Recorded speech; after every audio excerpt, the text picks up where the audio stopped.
বাংলাদেশের গোল বন্যায় শুরু নারী অনূর্ধ্ব 20 সাফ চ্যাম্পিয়নশিপ উদ্বোধনী ম্যাচে শ্রীলঙ্কাকে 9-1 গোলে উড়িয়ে দিয়েছে স্বাগতিকরা।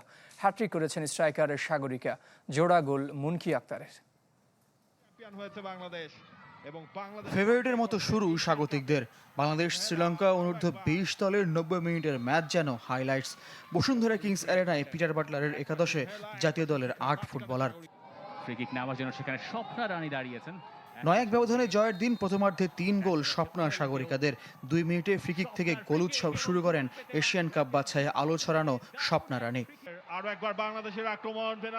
3 মিনিটের মধ্যে মুনকি আক্তার দিয়েছেন বড় ব্যবধানে জয়ের আভাস, যদিও ম্যাচের 37 মিনিটে সাগরিকার গোলটি প্রথমার্ধের শেষ গোল।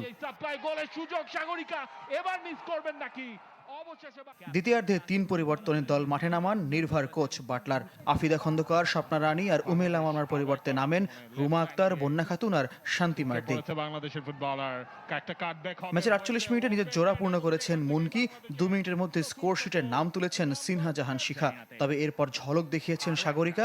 53-58 মিনিটের টানা 2 গোলে হ্যাট্রিক পূর্ণ হয় তার। এরপর অবশ্য সাগরিকাকে তুলে তৃষ্ণা রানীকে নামিয়েছেন কোচ। 86 মিনিটে স্কোরশিটের নাম তুলে স্কোর লাইন 8-0 করেছেন রূপা আক্তার। অতিরিক্ত সময়ে অবশেষে জালের দেখা পায় শ্রীলঙ্কার মেয়েরা। লায়ন্সিকার গোলে কমেছে ব্যবধান, তবে এখানে শেষ হতে দেয়নি স্বাগতিক মেয়েরা। শেষ মাসির আগে শান্তি মার্দির গোলে স্কোর লাইন দাঁড়ায় 9-1। বড় জয় তৃপ্তি আছে পিটার বাটলারের, তবে স্কোর লাইন ছাপিয়ে তার মনোযোগ পারফরম্যান্সে। গোল 9টির কম বা বেশি হতে পারত, তবে আমার কাছে গুরুত্বপূর্ণ মেয়েদের পারফরম্যান্স। কারণ চ্যাম্পিয়ন হতে হলে সবকটি ম্যাচে ভালো করতে হবে, পরের ম্যাচও ভাবনায় রাখতে হবে। ছুটির দিন এবং স্বাগতিক দলের ম্যাচ বিবেচনায় গ্যালারিতে দর্শক ছিল অপর্যাপ্ত।